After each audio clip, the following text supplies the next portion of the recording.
আওয়াজ দিয়ে বলল, ও ইমাম হাসান, তুমি লা ইলাহা ইল্লাল্লাহু মুহাম্মাদুর রাসূলুল্লাহ পড়ছ, এর ভিতরে কি ঘাটতি আছে? এর ভিতরে কি কমতি আছে? না না না না না না জান, এর ভিতরে ঘাটতি নেই। ইমাম হোসেনকে বললে, তুমি পড়ছ লা ইলাহা ইল্লাল্লাহু মুহাম্মাদুর রাসূলুল্লাহ, এর ভিতরে কি ঘাটতি আছে? না না না না না। ওই সময় দয়াল নবী বলেছিলেন, ও ইমাম হাসান হোসেন, আমি তোদের দুজনকে সমান নজরে দেখি। বলুন একবার।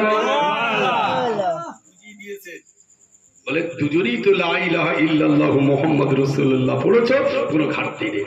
না না না, এ হচ্ছে না। তুমি ছোট ভাইকে হোসেনকে ভালোবাসো।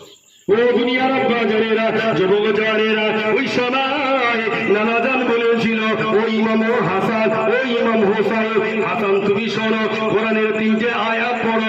আল কারিয়া, তোমাল কারিয়া, ওয়া মা আদরাকা মাল কারিয়া।